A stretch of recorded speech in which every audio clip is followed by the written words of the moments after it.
Boa tarde, galerinha. Tudo bem com vocês? Nesta terça-feira, eu espero que sim, que todos estejam muito bem, pois eu estou contando com isso nessa aula de hoje. Hoje vocês terão aulas interdisciplinares de português e história e também de matemática. Nesse vídeo, eu vou comentar com vocês a nossa aula interdisciplinar de português e história. Nessa aula de hoje, nós vamos estudar um pouco sobre os quilombos, fazer uma comparação desses povos quilombolas com os primeiros grupos humanos que viveram aqui na Terra lá no período Neolítico, certo? Nós sabemos que lá no período Neolítico, já comentei com vocês sobre isso, né? Os povos começaram a se organizar. Foi nesse período, não foi? Que se estabeleceram na beira de rios, em lugares de terra férteis, e lá formaram aldeias, né? E se organizaram. Aqui, em tempos diferentes, na comunidade quilombola Ivaporunduba, né? Também você pode observar que esses povos ainda mantêm aceso essa cultura deles, né? Que vem de lá dos primeiros quilombos, né? Os primeiros quilombos aqui no Brasil começou a partir de 1540, certo? Com a criação dos engenhos de cana, a partir da produção açucareira, certo? Então, nesses engenhos de cana, os africanos sofriam muito, eram espancados, né? Açoitados de forma violenta. Muitos não suportavam e fugiam, iam procurar outra forma de viver. E procuravam, né, os quilombos, né? Que esses grupos de pessoas se juntavam, desbravavam a mata e ali, né, faziam os quilombos. Os quilombos eram aldeias, agrupamentos de pessoas, certo?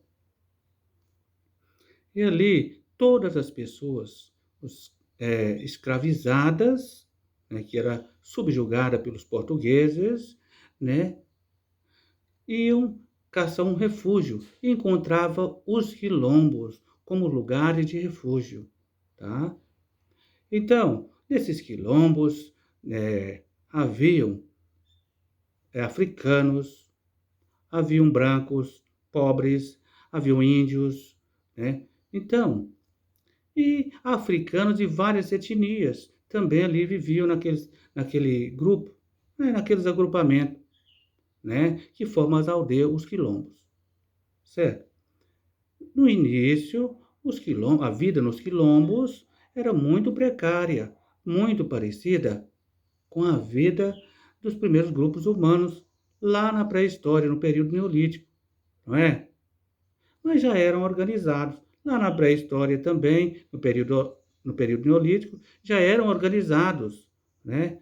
E aí, em outros tempos, né, nos quilombos, esses povos também eram organizados, tinham líderes, não é?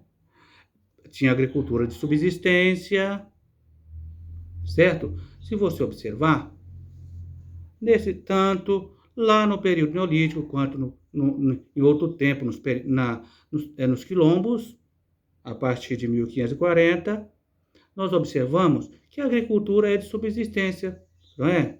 Plantar somente para a subsistência da família, não é? Não para negociar, certo?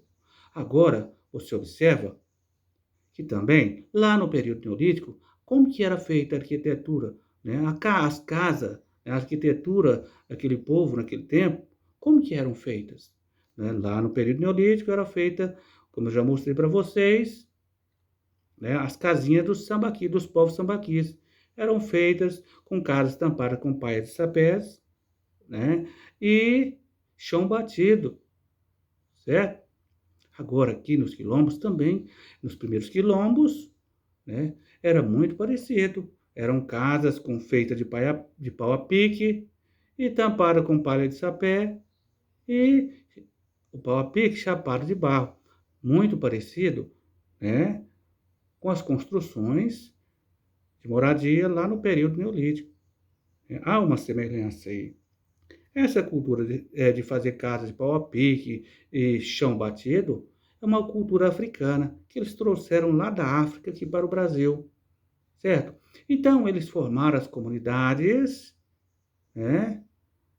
Eles formaram essas comunidades, essas aldeias, né, quilombolas, não é? Nós podemos observar que teve aqui no Brasil algumas aldeias quilombolas que se destacaram, né? Lá na União dos Quilombos tinha, né, 9 quilombos. Hoje tem muito mais aqui no Brasil, certo? Naquela época tinha 9 quilombos. E tinha um líder muito importante que ficou na história. Esse líder, olha só, ficou dois líderes conhecidos aí na história, Gangazumba e Zumbi. Gangazumba era o tio de Zumbi, certo? Era líder, né, da aldeia dos macacos, certo? Isso aí ficou na história.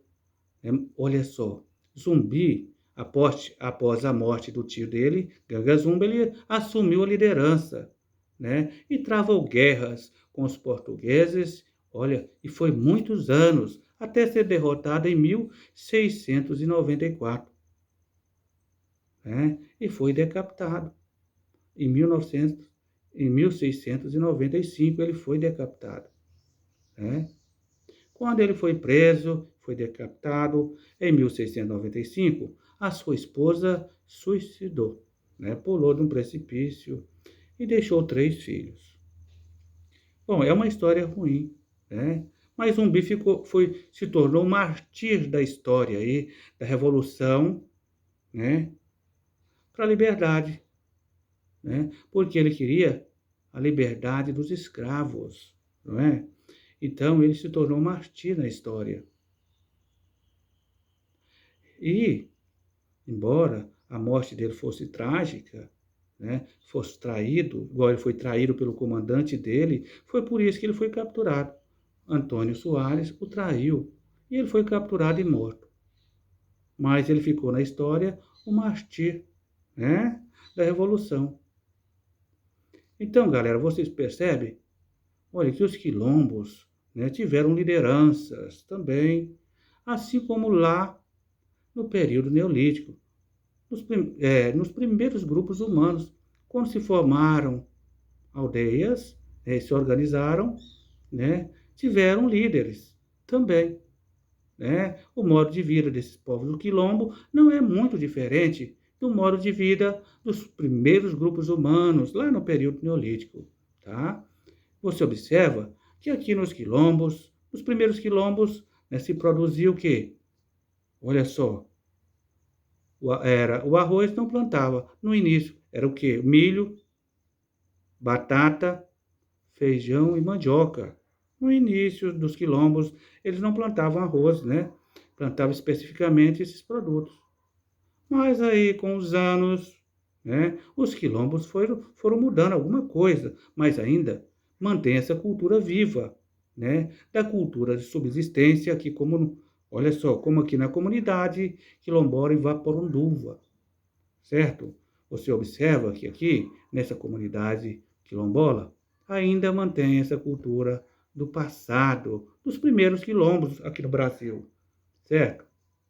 Você observa que aqui também a cultura deles, a agricultura, é de subsistência, não é? Eles plantam somente aquilo que necessitam, não plantam para negociar e nem para vender. E aqui você observa que eles ainda, né, tem o quê? Olha só, a plantação orgânica de banana. No passado, né, a produção tudo era orgânica, certo? Então, você observa que aqui tem algumas características nessas comunidades que também tem lá no período neolítico, certo? Mas você pode observar a diferença aqui dessa comunidade Vaporandova, certo? É o que? Se você observar aqui abaixo, você vai observar que lá no período neolítico e também no início dos quilombos, as casas eram cobertas com palha de sapé, né? Feita de pau a pique e de chão batido, não é?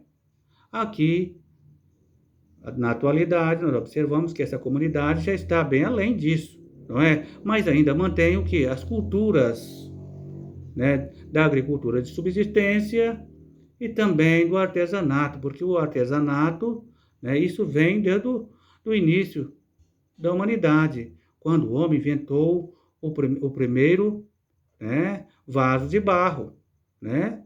Eles começou a criar o artesanato, certo? Então, você observa que tem alguma semelhança no modo de vida do povo do Quilombo com os povos lá da pré-história do período neolítico, não é? Principalmente na agricultura, de subsistência e no artesanato, né? Que mantém vivas essas culturas ainda lá do passado. Se nós formos olhar, os primeiros grupos quilombolas são mais parecidos ainda, não é? Com os primeiros povos lá da pré-história, não é? É isso aí, galera. Você observa que há uma semelhança entre, né, esses povos quilombolas em tempos diferentes, né, e com aqueles lá do início, né, do período neolítico, da pré-história, né, no modo de vida, certo? Também são povos organizados, com o quê? Olha só, com líderes, divisão de trabalho, não é? E mantendo a cultura viva, certo? Lá no passado, como os povos sabaqui, os povos sabaqui são povos do período neolítico, não é? Eles também tinham sua cultura, não é? Sua crença, né? Seu costume. Então, é isso aí, galera. Todo povo da pré-história, ou o povo quilombola, né, eles têm sua cultura. E essas culturas dos povos quilombolas, né, do início dos quilombos, né, com os povos lá da pré-história do período neolítico, é muito parecida. Então é isso aí, galera. Qualquer dúvida que tiver na nossa aula de hoje, é só me perguntar, viu? Boa aula para todos.